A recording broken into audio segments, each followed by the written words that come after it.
The people of Red Creek believed they knew what a hero looked like. They imagined wealthy men with influence, sheriffs with shining badges, ranch owners with large houses and powerful friends.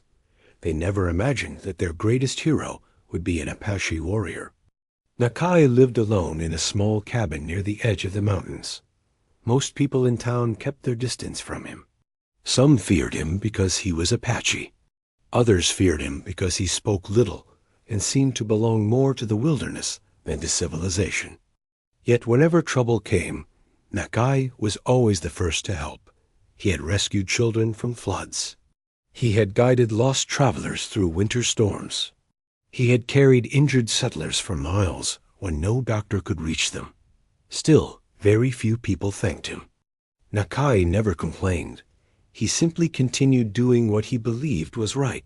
Several miles away, a young woman named Mara Collins was preparing to open her family's bakery.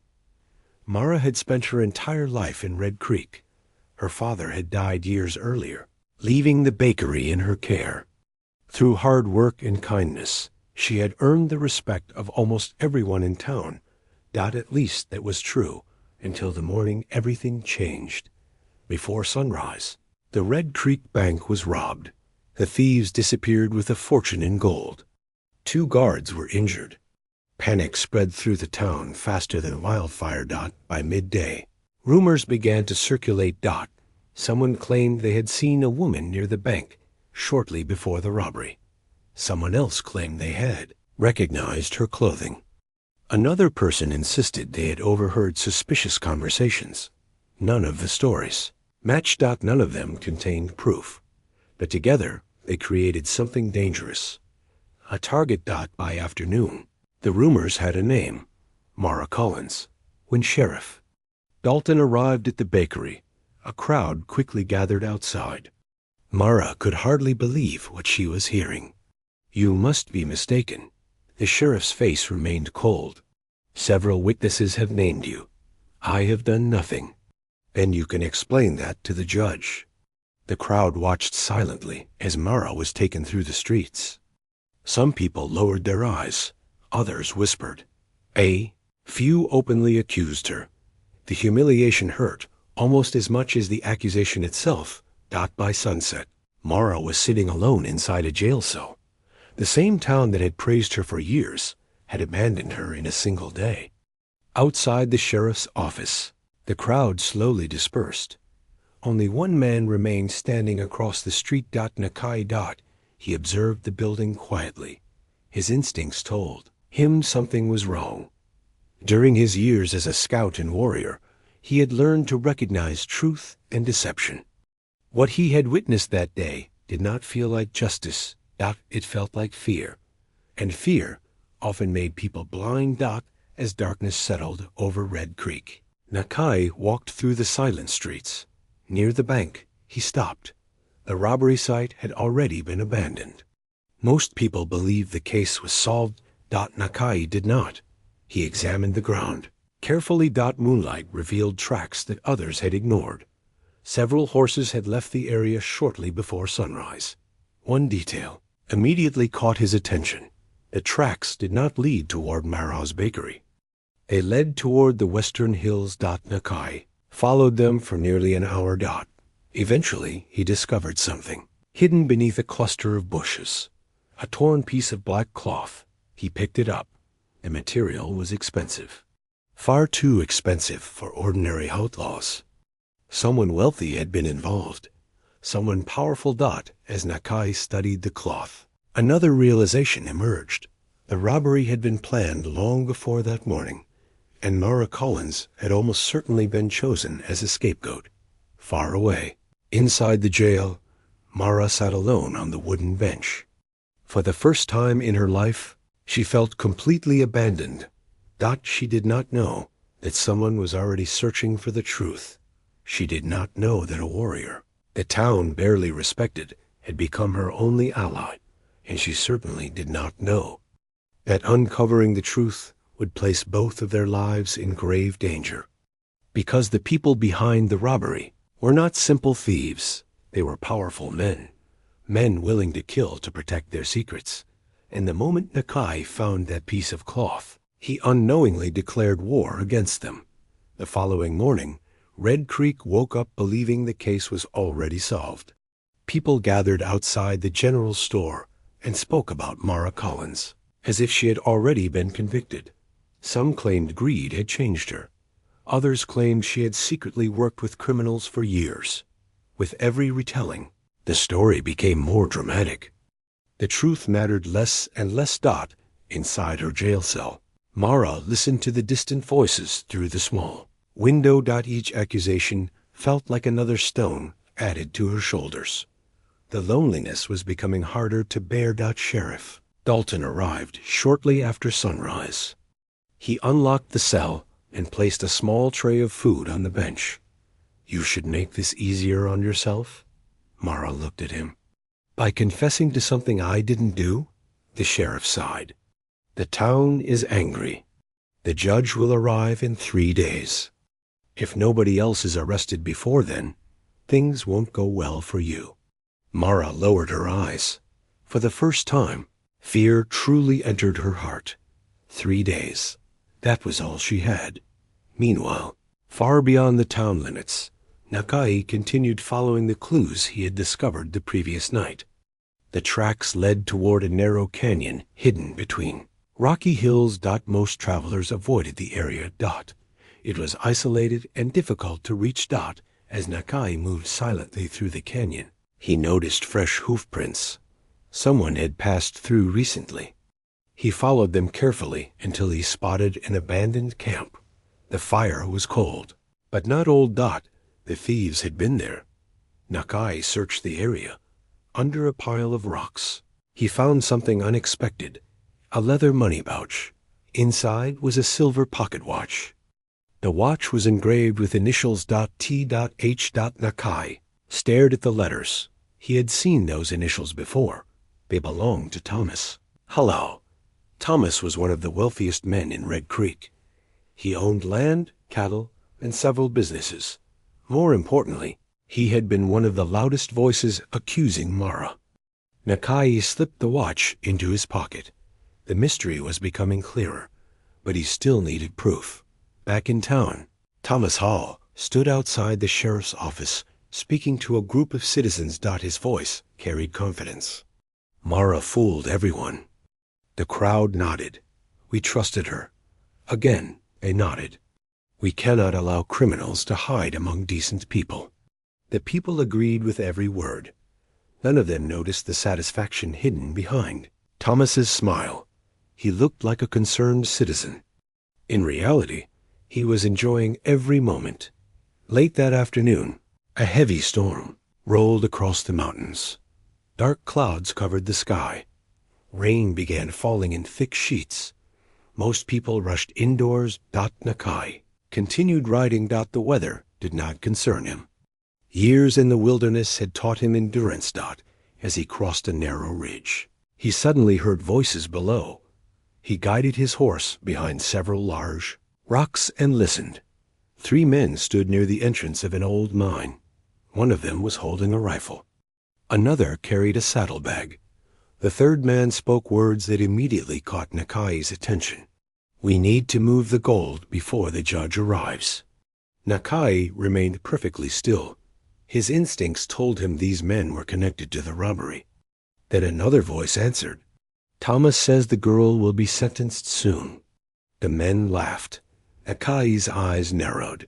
Now he was certain Mara had been framed, and Thomas Howley was involved.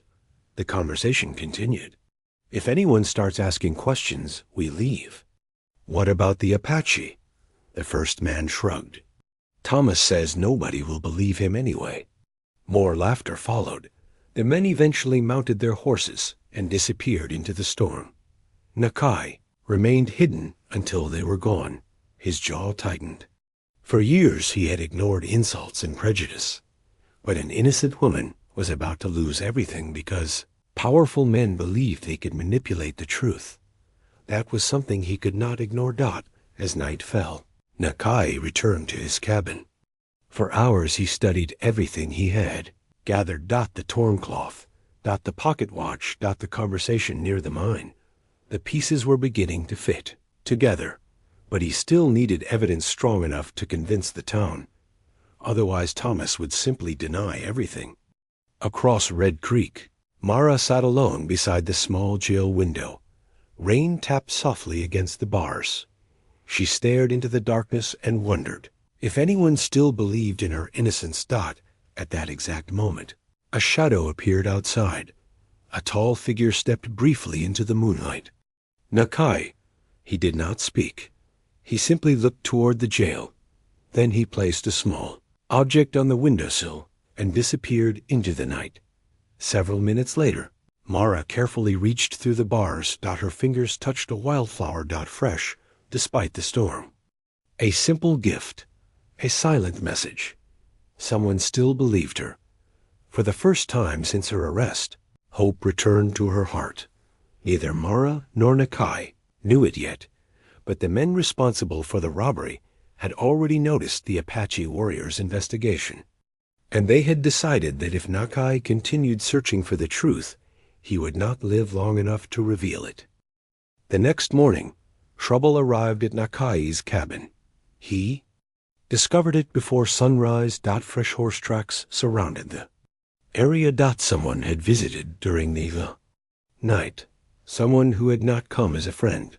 Nakai moved carefully through the trees. His instincts immediately detected danger. Then he found the warning. A hunting knife had been driven into the trunk of a pine tree near his cabin door. Attached to the blade was a folded piece of paper. Only 3 words were written on it. Stop asking questions. Nakai stared at the message. He showed no fear. Whoever sent it wanted him intimidated. Instead, it only confirmed that he was moving in the right direction. Far away in Red Creek, Thomas Hawley was becoming nervous. The Apache had survived too many dangers already. Thomas had expected him to leave town and mind his own business. Instead, Nakai was getting closer to the truth. That afternoon, Thomas secretly met with the 3 outlaws near the abandoned mine. We should have dealt with him already. One of the men shook his head. He spends half his life in the mountains. Finding him is not easy. Thomas slammed his fist against a wooden crate. Then make it easy. The outlaw exchanged glances with the others. A dangerous smile appeared on his face. We can use the girl. Meanwhile, Mara's situation continued to worsen. The judge was expected to arrive in only 2 days more. Townspeople gathered outside the jail each evening. Some demanded punishment. Others simply wanted someone to blame. Fear had transformed ordinary people into a mob. Sheriff Dalton watched the growing anger with concern. Although he still believed the evidence pointed toward Mara, something about the case continued to bother him. Nothing seemed complete. Too many details were missing. Yet every time he raised questions, Thomas Hawley was quick to provide answers. Almost too quick. Late that afternoon, Mara received an unexpected visitor.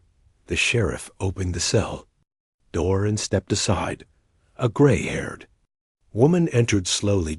It was Mrs. Harper, the schoolteacher. One of the oldest residents in town. For several seconds neither woman spoke. Then Mrs. Harper reached through the bars and squeezed Mara's hand. I don't believe them. Mara felt tears filling her eyes. You don't? The older woman shook her head. I have known you since you were a child. Those simple words meant more than Mara could express. For days she had heard only accusations. Finally someone remembered who she truly was. As evening approached, Nakai returned to the abandoned mine. He wanted more evidence. The conversation he had overheard was not enough. He needed something undeniable, something the entire town could see. The mine appeared deserted. At first. Then Nakai noticed smoke rising from a hidden opening. Farther up the hillside, he quietly climbed. The rocky slope as he approached. Voices became audible. The same men were inside. Nakai carefully moved closer. What he heard changed everything. We move the gold tomorrow night. What about Hale's share? He gets half. The men laughed. One of them tossed a small leather ledger onto a table. We should have left town after the robbery. Relax. Once the girl is sentenced, nobody will look any further. Nakai's eyes focused on the ledger. If that book contained names or payments, it could expose the entire conspiracy. But reaching it would be dangerous, very dangerous. He waited. Patiently. Hours passed. Finally, 2 men left the cave. A third remained behind guarding the supplies. Nakai acted immediately, silent as a shadow. He slipped inside. The guard never saw him. One moment he was standing. The next he was unconscious on the ground. Nakai grabbed the ledger and disappeared into the darkness. Minutes later, angry shouting erupted from the cave. The theft had been discovered. 3 armed riders immediately began chasing him through the mountains. The pursuit lasted for hours. Moonlight illuminated narrow trails, steep cliffs. The outlaws fired several shots. Bullets struck rocks around him, but Nakai knew the mountains better than anyone. Eventually, he led them into a maze of canyons. One by one, the riders lost his trail. By midnight, he had escaped. Breathing heavily, Nakai stopped beside a stream and opened the ledger. His heart immediately began pounding. The pages contained names, dates, amounts of money. And there, written clearly across multiple entries, was the name Thomas Hallag. Proof. Else, he had proof. For the first time since the investigation began, victory seemed possible. But as Nakai studied the final pages, his expression changed. There was another name. One he never expected to see. Sheriff Dalton. Nakai stared at the entry in disbelief. Either the sheriff was involved, or someone wanted him to appear involved. Suddenly the situation became far more complicated. Because if the sheriff could not be trusted, there might be no one in Red Creek willing to listen to the truth. And while Nakai rode toward town carrying the evidence, another group of riders was already heading toward the jail. Their orders were simple: kidnap Mara Collins before sunrise. And make sure she never reaches the judge alive. The night before the judge's arrival became one of the most dangerous nights in Red Creek. Most of the town slept peacefully. Mara Collins sat awake inside her cell. She could not stop thinking about what would happen the next day. Outside, 3 riders quietly entered town. Their faces were hidden beneath dark scarves. They left their horses behind a stable and moved toward the sheriff's office. They had not come to rescue Mara. They had come to silence her forever. One of the men forced open a window at the side of the building. The sound woke the jail guard. Before he could react, the outlaws rushed inside. The guard was quickly overpowered. Moments later, Mara heard footsteps approaching her cell. Fear filled her heart. The cell door opened. A masked man grabbed her arm. "Come with us." Mara resisted. The outlaw tightened his grip. At that moment, another voice echoed through the building. "Let her go." The men turned. Nakai stood in the doorway. For a second, nobody moved. Then one outlaw charged toward him. The fight ended almost immediately. Nakai knocked the man to the floor. A second outlaw attacked from the side. He met the same fate.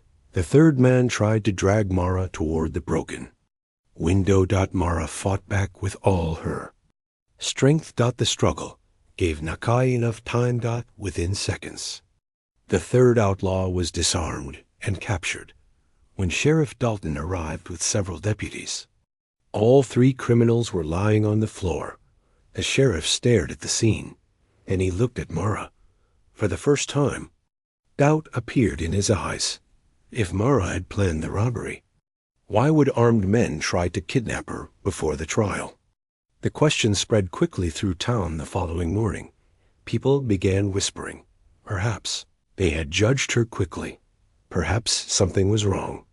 Meanwhile, Nakai returned to his cabin and examined the ledger he had stolen from the yacht.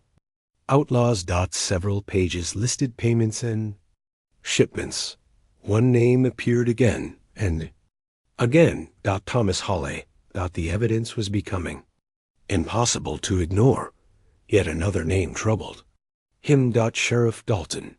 Nakai decided he needed answers. That afternoon, he entered the sheriff's office and placed the ledger on the desk. Dalton opened it. His face immediately changed when he reached the pages containing his own name. He shook his head.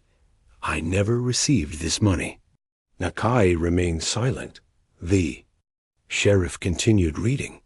Then he looked up. They framed me. The conviction in his voice sounded genuine. Dalton explained that he had spent months investigating missing bank shipments before the robbery.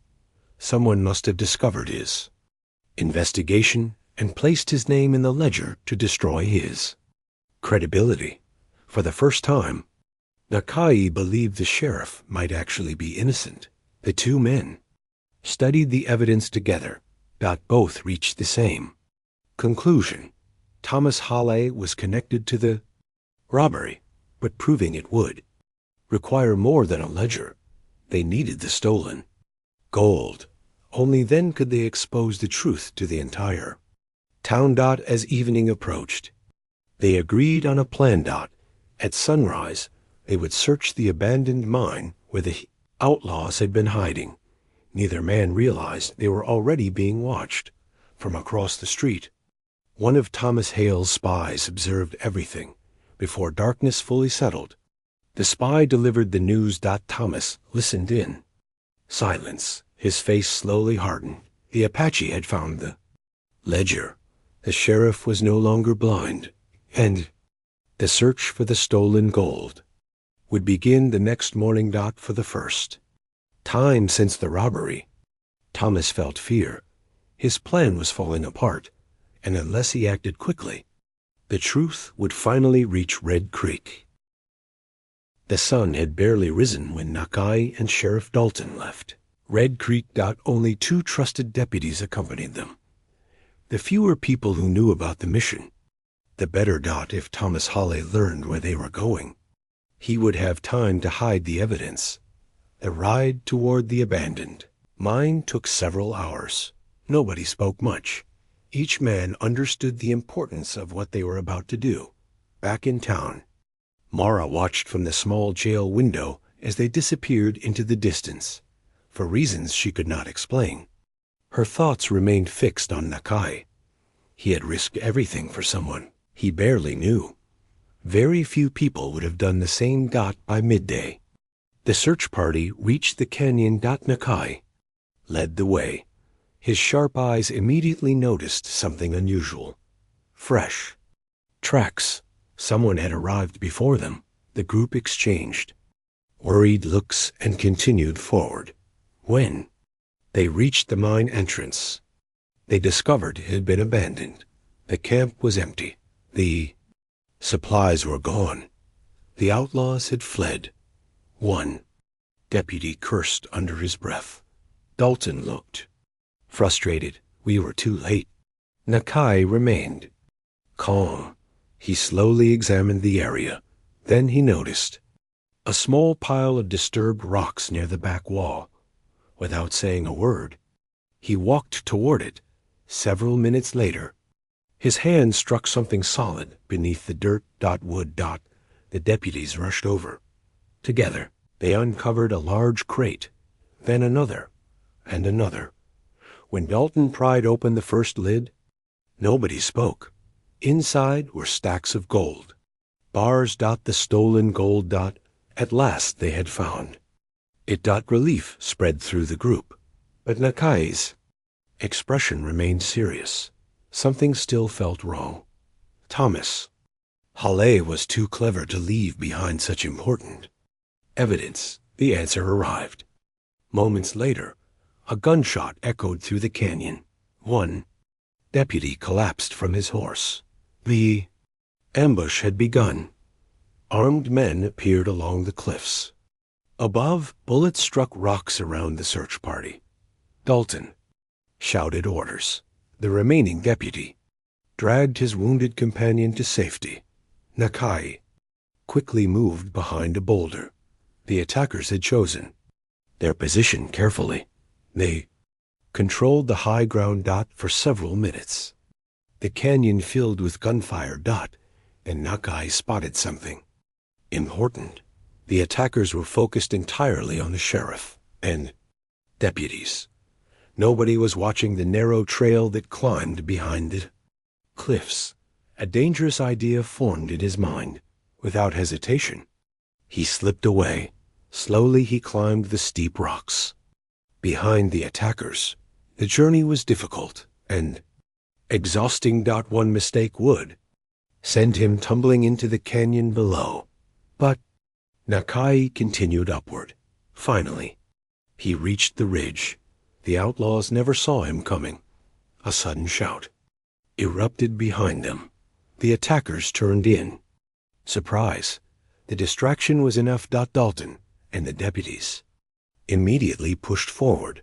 Within minutes, the ambush collapsed. Several outlaws fled. Others surrendered. The battle was over. As the dust settled, Dalton approached one of the captured men. Who sent you? The outlaw hesitated. Then he laughed. You already know. Dalton's jaw tightened. Thomas Halle. Everything pointed toward him. Back in Red Creek, the mood was changing. Rumors about the discovery of the gold spread rapidly. Through town, people who had once condemned Mara were beginning to question themselves.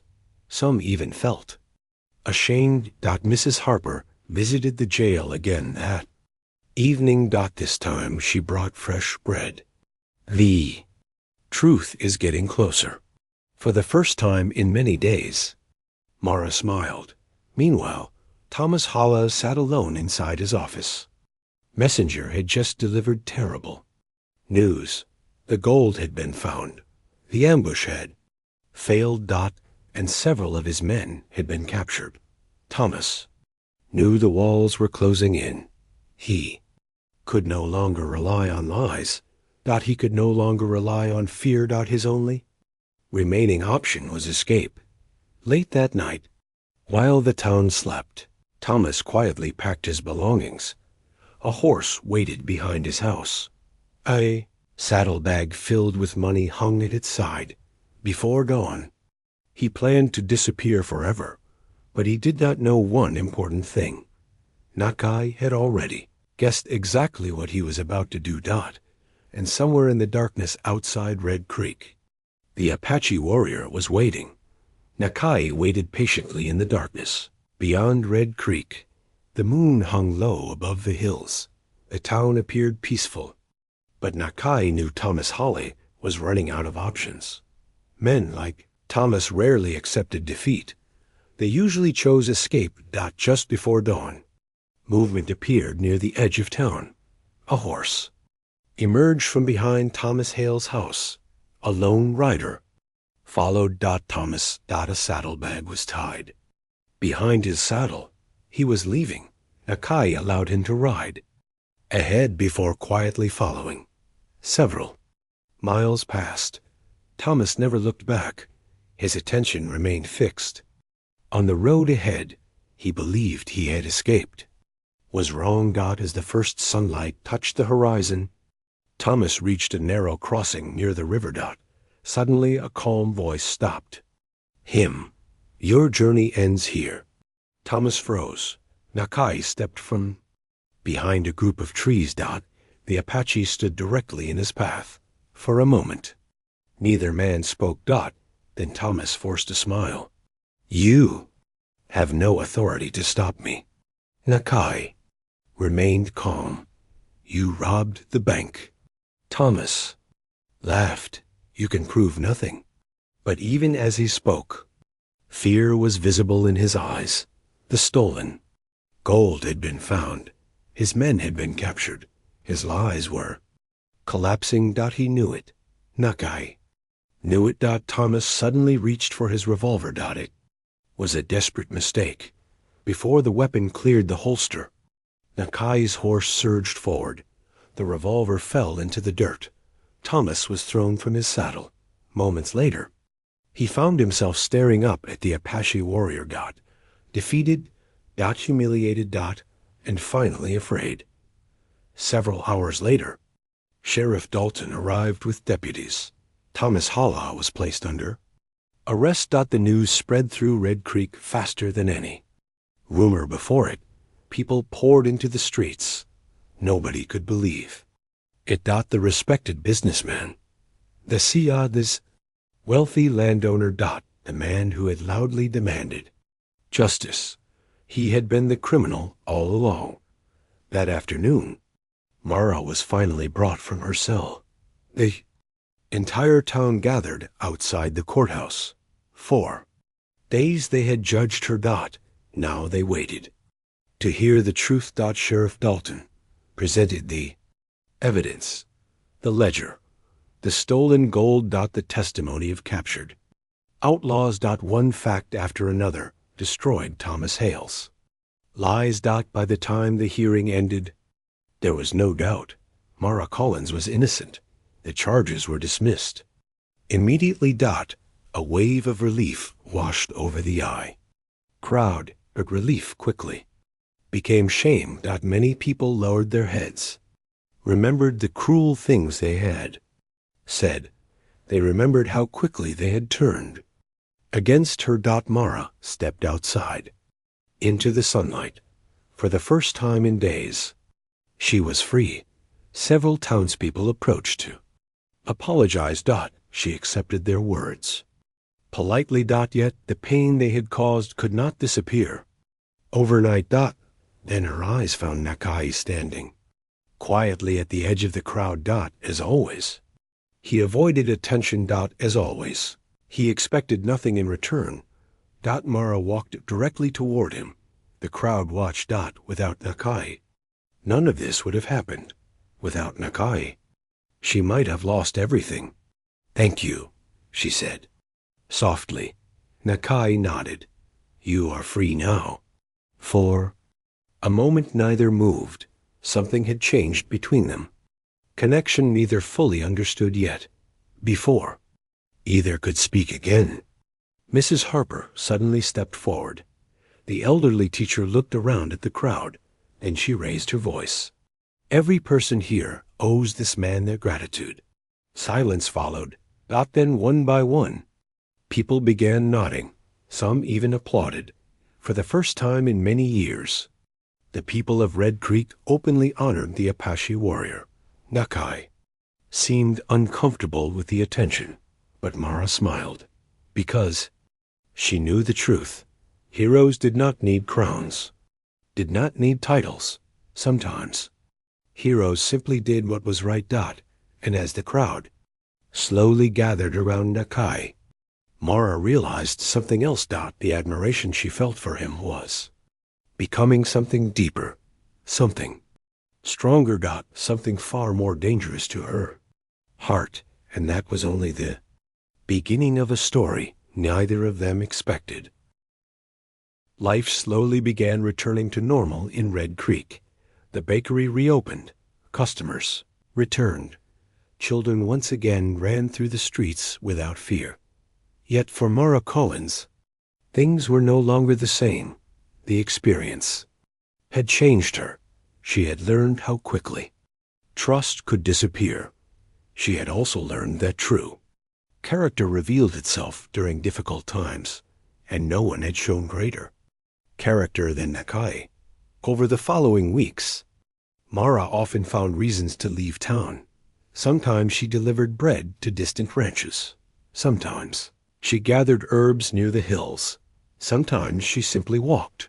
Strangely, many of those walks led toward the mountains, where Nakai lived. Their conversations were simple at first. A few words beside a stream, got a greeting on a forest. Traila shared meal outside his cabin. Neither seemed eager to rush anything. Both enjoyed the quiet peace they found in each. Others company. One afternoon, Mara brought a basket of fresh bread to Nakai's cabin. She found him repairing a fence damaged by a recent storm. "You work too much," she said. A faint smile appeared on Nakai's face. "And you bring too much bread." For the first time, Mara laughed freely. The sound surprised both of them. Months of fear and pain seemed to disappear for a moment. As summer approached, people in town began noticing the growing friendship. Most approved. Some even encouraged it, but not everyone was pleased. Among those who disliked the situation was Caleb Turner, a wealthy ranch owner's son. For years, Caleb had hoped to court Mara. Now he watched her spending time with Nakai instead. Jealousy slowly poisoned his thoughts. One evening Caleb confronted Mara outside the bakery. "You deserve better." Mara looked confused. "Better than what?" Caleb glanced toward the mountains. "Better than him." Mara's expression immediately hardened. Nakai risked his life to save mine. Caleb crossed his arms. "That doesn't change what he is." The words angered Mara. "It changes everything." Without another word, she walked away. Unfortunately, Caleb's bitterness continued to grow. A few days later, trouble arrived. Several valuable horses disappeared from a nearby ranch. The theft shocked the community. Within hours, rumors began spreading. Some people suggested traveling outlaws. Others suspected horse thieves from another territory. Then Caleb spoke. And everything changed. The tracks lead toward the mountains. The accusation was obvious. People immediately understood what he was implying. By sunset, whispers about Nakai were spreading through town. Mara could hardly believe it. The same people who had once wrongly accused her were preparing to do the same thing again. Sheriff Dalton was more cautious this time. He refused to make an arrest without evidence, but the rumors continued growing. The next morning, Mara rode directly to Nakai's cabin. She found him chopping firewood. "Nakai." He immediately noticed her concern. "What happened?" Mara explained everything. The accusations, the stolen horses, the rumors. Nakai listened quietly. When she finished, he simply nodded. He seemed calm. Far calmer than she expected. "You are not angry?" Nakai looked toward the distant mountains. "I know the truth." His confidence eased some of Mara's worry, but not all of it, because she remembered exactly how dangerous rumors could become. That night, another surprise arrived. One of the missing horses suddenly appeared near Nakai's property. The animal was tied to a tree less than 100 yards from his cabin. Someone had placed it there deliberately. Someone wanted Nakai blamed. As word spread through Red Creek, tension exploded. The town was once again turning against the Apache warrior, and standing behind the growing chaos was a smiling Caleb Turner, certain that this time Nakai would have no way to escape the trap.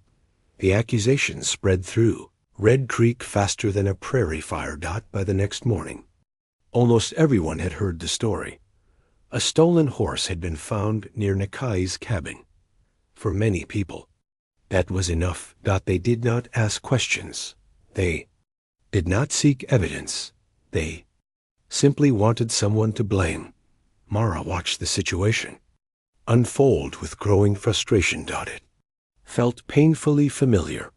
Only a few weeks earlier, the town had done the same thing to her. Now they were doing it to the man who had saved her life.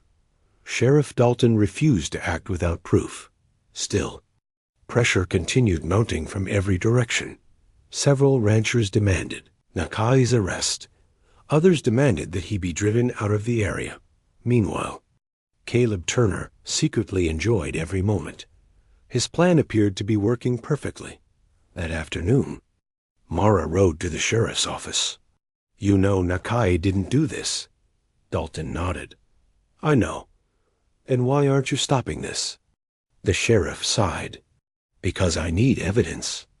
If I accuse the wrong person, the town will never trust me again." Mara understood, but that did not make the situation easier. As the day passed, more surprising details began emerging. A second horse was discovered, then a third. All had been hidden in different locations. Around the valley. None were near Nakai's property. Discovery raised new questions. Why? Would a horse thief scatter stolen animals across the region? The crime no longer made sense. That evening, Nakai decided to investigate. Instead of defending himself, he focused on finding the truth. The pattern reminded him of something. Someone was creating confusion. Someone wanted attention, focused on him while something else remained hidden. Before sunrise the next day, Nakai followed a series of tracks leading toward an isolated section of the valley. Trail eventually ended near an abandoned barn. Building appeared empty, but fresh hoofprints covered the ground outside. Nakai carefully approached. From inside came the sound of voices. He moved closer. Then he heard name Caleb Turner. Nakai remained hidden and listened. Two men were arguing inside. One of them sounded nervous. "We should never have agreed to this." The second man laughed. "The money was worth it. What happens if the sheriff finds out?" "He won't." The conversation continued. Every word confirmed Nakai's suspicions. The horse theft had been staged. Caleb had paid several men to steal the animals and plant evidence near the Apache's cabin. The entire scheme had one purpose: destroy Nakai's reputation. Nakai quietly slipped away before they could notice him. For the first time, he had proof, real proof, back in town. Mara spent the day worrying. The accusations were growing louder. She feared someone might eventually take matters into their own hands.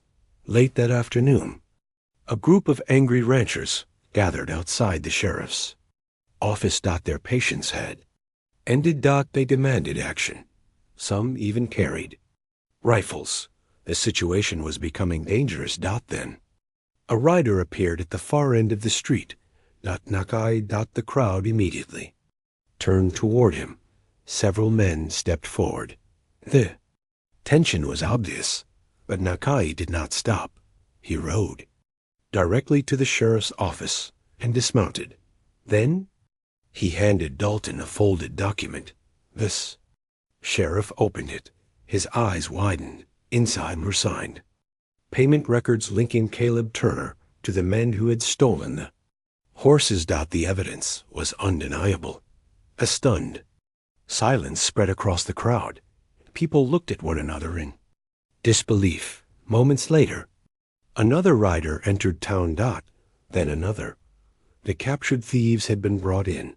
Faced with the evidence, they quickly confessed. Everything. The thefts. The payments, the attempt to frame Nakai, and the man behind it all, Caleb Turner. The wealthy rancher's son suddenly found himself surrounded by angry stares. His plan had failed. Worse, the entire town now knew the truth. As deputies moved to arrest him, Caleb glared at Nakai. Hatred burned in his eyes, but it no longer mattered. The truth had won again. That evening, the people of Red Creek gathered in the town square, for the second time in a matter of months. Nakai had exposed a lie that threatened innocent lives. Many people felt embarrassed. Others felt grateful. But one person felt something much deeper. As the crowd slowly dispersed, Mara approached Nakai. For several moments neither spoke. Then she smiled. Genuine smile. The kind that came from the heart. And for the first time, Nakai smiled back. Neither realized it yet, but everyone else did. A love story was beginning to bloom in Red Creek. Summer slowly gave way to autumn, for the first time in many years. Red Creek enjoyed a season of peace. The bank robbers were gone. Thomas Holly was in prison. Caleb Turner had been forced to leave town after his crimes were exposed. Life was finally becoming normal again. And yet something important remained unfinished. The growing feelings. Between Mara and Nakai, neither spoke openly. About them. Both seemed content to let time decide what would happen, but everyone around them could see the Mrs. Harper noticed it. Sheriff Dalton noticed it. Even the children in town noticed it. Whenever Mara and Nakai were together, they seemed happier. One afternoon, Mara closed the bakery early and rode into the mountains. She found Nakai repairing part of his cabin roof. Without a word, she climbed up and began helping him. Nakai looked surprised. You did not have to. Come, Mara smiled. I know. For several hours they worked side by side. Talking. Laughing. Sharing stories. It was one of the happiest days either had experienced in a long time. As sunset approached, they sat together overlooking the valley. Below them, Red Creek glowed beneath the golden light. For a while neither spoke, and Mara finally broke the silence. When everyone turned against me, I thought I had lost everything. Nakai listened quietly. But then I met someone who reminded me that good people still exist. Their eyes met. Neither looked away. The moment felt important. Almost magical. And the sound of distant gunfire shattered the peace. Both immediately stood. More shots followed. The sounds were coming from the valley. Something was wrong. Nakai and Mara quickly mounted their horses and rode toward town. As they approached, smoke became visible. A freight wagon carrying payroll money for several ranches had been attacked. Driver was wounded. The guards had been overwhelmed. Attackers were fleeing toward the mountains. Sheriff Dalton and several deputies were already pursuing them. Without hesitation, Nakai joined the chase. Mara remained behind to help the injured. The pursuit lasted for hours. The bandits knew the terrain well. Several times they nearly escaped, but Nakai refused to give up. Eventually, the chase reached a narrow canyon. The outlaws became trapped. Realizing they had no escape, they opened fire. A fierce battle followed. Deputies returned fire from below. Nakai climbed higher along the canyon walls. His plan was simple: reach the bandits from above. The climb was dangerous. One mistake could send him crashing onto the rocks below. Still he continued. Finally he reached the ridge overlooking the criminals. The outlaws never expected an attack from above. Within minutes the fight ended. The remaining bandits surrendered. The payroll money was recovered. The town was safe. Once again, Nakai had risked his life for people who were not even his family. The news spread quickly after everyone returned to Red Creek. That evening, the townspeople gathered outside the church. Many wanted to thank the sheriff and deputies, but most of all, they wanted to thank Nakai. the Apache warrior, stood awkwardly as people praised him. He had never enjoyed attention. He never sought recognition. Yet this time something felt different. The town was finally seeing him for who he truly was, not as an Apache, not as an outsider, but as a good man. As the gathering ended, Mara approached him. Her eyes shone with pride. "You saved them again." Nakai smiled. "I was not alone." Perhaps that was true, but everyone knew who the real hero had been. As darkness settled over Red Creek, Mara found herself thinking about the future. For months her life had been filled with fear and uncertainty. Now, something new had replaced those feelings. Hope. And deep in her heart, she already knew where that hope was leading. Toward the quiet Apache warrior who had changed her life forever. Neither of them had spoken the words yet, but both were getting closer. And before long, neither would be able to hide their feelings any longer. Autumn arrived in Red Creek. With cool mornings and golden leaves, the town had changed. Not because new buildings had appeared, not because more people had arrived. The change was in the hearts of its people. For years many residents had judged Nakai simply because he was Apache. Now they knew better. They had witnessed his courage. His honesty. His willingness to help others even when he received nothing in return. One afternoon, Sheriff Dalton and Mrs. Harper organized a gathering in the town square. No one told Nakai the true reason. They simply invited him to come. When he arrived, he found nearly the entire town waiting. Men, women, and children filled the square. Mara stood among them. A warm smile rested on her face. Nakai looked confused. Then Sheriff Dalton stepped forward. "Years ago, many of us failed to see the truth." The crowd listened quietly. "We judged a good man without knowing him." Several people lowered their heads. Dalton continued. "But when danger came, that man protected us." He pointed toward Nakai. He saved innocent lives. He exposed criminals. He risked everything for people who had often treated him unfairly. The crowd erupted into applause. Nakai stood motionless. He had never expected this, had never wanted it, but he could see the sincerity in their faces. For the first time, Red Creek truly accepted him. When the applause finally faded, Mrs. Harper stepped forward, carrying a small wooden box. Inside rested a silver badge created by local craftsmen. Not a sheriff's badge, not a military medal. Simply a symbol of gratitude. The words engraved beneath it were simple: Hero of Red Creek. The crowd applauded once more. Nakai accepted the gift with quiet humility. Then his eyes found Mara. Nothing else seemed to matter. As the celebration continued, the sun slowly began to set. People laughed. Children played. Music filled the square. It was one of the happiest evenings Red Creek had ever known. Later, as darkness settled over the town, Mara walked away from the crowd. She headed toward the hill overlooking the valley. A few moments later, Nakai joined her. The lights of Red Creek glowed below. For a while, they stood together in comfortable silence. Then Mara spoke. "When I was in that cell, I thought my life was over." Nakai listened. "You gave me hope when nobody else did." She turned toward him.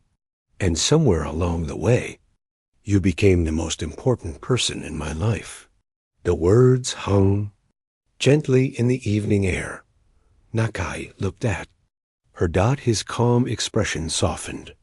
"You became the most important person in mine." For a moment neither moved. Then Nakai carefully took her hand. The fear was gone. The uncertainty was gone. Only the truth remained. They belonged together, as the stars appeared above the valley. Nakai asked the question he had carried in his heart for many weeks. Will you build a future with me? Tears filled Marat's eyes, but they were tears of happiness. Yes, the answer came without hesitation. Several months later, the entire town gathered once again. This time the celebration was even greater. Flowers decorated the square. Music echoed through the streets. Families arrived from miles away. They had come to witness something special, the wedding of Mara Collins and Nakai. The ceremony was simple, beautiful, and filled with genuine love. As they exchanged their vows, many people wiped tears from their eyes. Even Sheriff Dalton struggled to hide his emotions. When the ceremony ended, applause thundered across Red Creek. The town celebrated long into the night for Mara. The journey had begun with betrayal, fear, and loneliness. For Nakai, it had begun with sacrifice and misunderstanding. Yet together they had found something far greater. Trust, respect, and true love. Years later, people would still tell their story. Not because Nakai wore a badge, not because he carried a weapon, and certainly not because he wore a crown. They remembered him because he chose courage when others chose fear.